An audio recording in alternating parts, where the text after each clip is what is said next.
नमस्कार दोस्तों, आपका स्वागत है एजुकेशन पॉइंट 1989 पर। आज हम लोग कक्षा 10 के भूगोल विषय के अध्याय 6 विनिर्माण उद्योग का वन लाइनर देखेंगे, जो कि एग्जाम के दृष्टि से बहुत ही महत्वपूर्ण है। One liner question objective question के साथ साथ 2 और 3 नंबरों के लिए भी महत्वपूर्ण होते हैं, इसलिए इसको बड़े ध्यान से देखना है और याद करना है, जिससे एग्जाम में कोई भी समस्या ना आए। आइए शुरू करते हैं। पहला क्वेश्चन है, कच्चे पदार्थ को मूल्यवान उत्पाद में परिवर्तित करना विनिर्माण कहलाता है। जो कच्चा पदार्थ होता है, जो रॉ मटेरियल है, उसको मूल्यवान उत्पाद में जब परिवर्तित कर देते हैं, उसे ही हम विनिर्माण कहते हैं। उद्योग देश की आर्थिक उन्नति का मापक है। उद्योग जो होता है वो देश की आर्थिक उन्नति का मापन करता है या मापक है, उसे से हमें देश की आर्थिक उन्नति की पता चलता है। कृषि तथा उद्योग एक दूसरे के पूरक हैं। चीनी उद्योग में भारत विश्व में दूसरे स्थान पर है। जो चीनी उद्योग है वो भारत में दूसरे स्थान पर है। चीनी उद्योग में सूती वस्त्र, पटसन, रेशम, चीनी, चाय, कॉफी आदि कृषि आधारित उद्योग कहलाते हैं। लौह इस्पात, पेट्रो रसायन, सीमेंट, मशीन, औजार ये खनिज आधारित उद्योग कहलाते हैं। कृषि आधारित उद्योग सूती वस्त्र, पटसन, रेशम, चीनी, चाय, कॉफी ये कृषि आधारित उद्योग हैं, जबकि खनिज आधारित उद्योग लौह इस्पात, पेट्रो रसायन, सीमेंट, मशीन और औजार ये सारे क्या हैं? खनिज आधारित उद्योग हैं। आइए अगला, भेल BHEL का पूर्ण रूप भारत हैवी इलेक्ट्रिकल लिमिटेड है।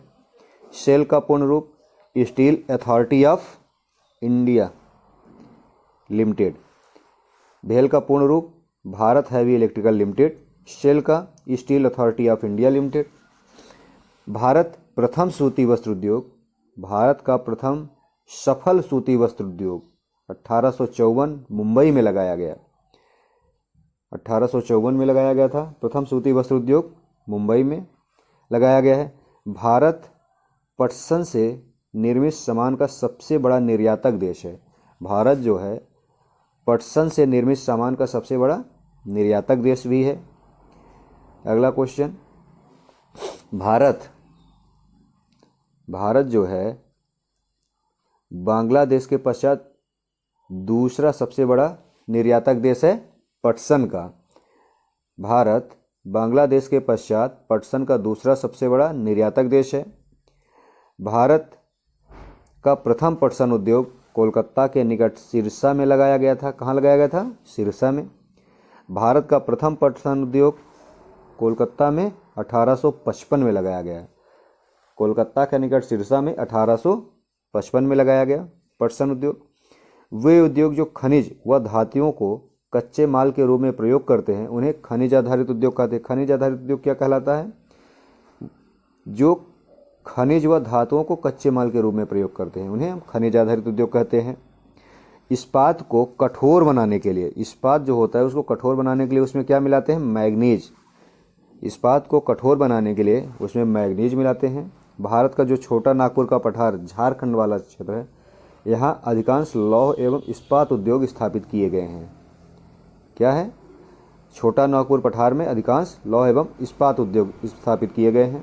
अगला क्वेश्चन, भारत का छोटा नागपुर का पठार जो है अधिकांश लौह इस्पात उद्योग आधारित है। भारत में एल्युमिनियम प्रगलन धातु शोधन उद्योग कहलाता है। भारत में एल्युमिनियम प्रगलन धातु शोधन उद्योग है।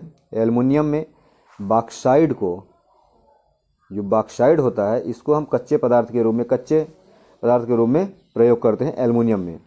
भारत में रसायन उद्योग एशिया का तीसरा बड़ा उद्योग है। भारत का जो रसायन उद्योग है वो एशिया का तीसरा सबसे बड़ा उद्योग है। भारत रसायन उद्योग में विश्व में 12वें स्थान पर है। विश्व में 12वें स्थान पर है और एशिया में तीसरे स्थान पर है। DAP एक उर्वरक उद्योग है। अगला, रसायन उद्योग की भागीदारी सकल घरेलू उत्पाद में 3% है। रसायन उद्योग जो है उसकी भागीदारी सकल घरेलू उत्पाद में मतलब जीडीपी में कितनी है? 3%। उर्वरक उद्योग नाइट्रोजनी युक्त उर्वरक मुख्यतः यूरिया से संबंधित है। गुजरात, तमिलनाडु, उत्तर प्रदेश, पंजाब, केरल राज्य कुल उर्वरक उत्पादन का 50% उत्पादन करते हैं। कौन कौन से देश? गुजरात, तमिलनाडु, उत्तर प्रदेश, पंजाब और केरल राज्य कुल उर्वरक उत्पादन का 50% उत्पादन करते हैं। चूना पत्थर, सिलिका और जिप्सम को सीमेंट उद्योग में कच्चे माल के रूप में उपयोग किया जाता है। सीमेंट उद्योग के लिए कच्चा माल क्या क्या है? चूना पत्थर, सिलिका और जिप्सम। बेंगलुरु इलेक्ट्रॉनिक राजधानी कहलाती है, इलेक्ट्रिक सिटी बेंगलुरु को कहते हैं। आइए अगला। इसके बाद इलेक्ट्रॉनिक उद्योग के अंतर्गत क्या क्या आता है? दूरभाषा, कंप्यूटर, टेलीविज़न आदि निर्मित किए जाते हैं। कार्बनिक और अकार्बनिक अपशिष्ट पदार्थों से जल प्रदूषण होता है। कार्बनिक और अकार्बनिक अपशिष्ट पदार्थों से जल प्रदूषण होता है। उद्योगों से औद्योगिक प्रदूषण होता है। उद्योगों से 4 प्रकार के प्रदूषण होते हैं। कौन कौन से? भूमि, जल, वायु और ध्वनि प्रदूषण। ये उद्योगों से होने वाले प्रदूषण हैं। अनचाही गैसों जैसे कि सल्फर डाइऑक्साइड, कार्बन मोनोऑक्साइड ये वायु प्रदूषण के प्रमुख कारण हैं। सल्फर डाइऑक्साइड और कार्बन मोनोऑक्साइड ये क्या है? वायु प्रदूषण के प्रमुख कारण हैं। आज की क्लास यहीं तक। थैंक्स। अगर आपको क्लास अच्छी लगे तो लाइक एंड सब्सक्राइब जरूर करें एजुकेशन पॉइंट 1989 को। ऐसे ही आपके लिए महत्वपूर्ण वीडियो हम लाते रहेंगे। शेष धन्यवाद। आप अपने एग्ज़ाम के लिए निरंतर प्रयासरत रहें, यही हमारी शुभकामना।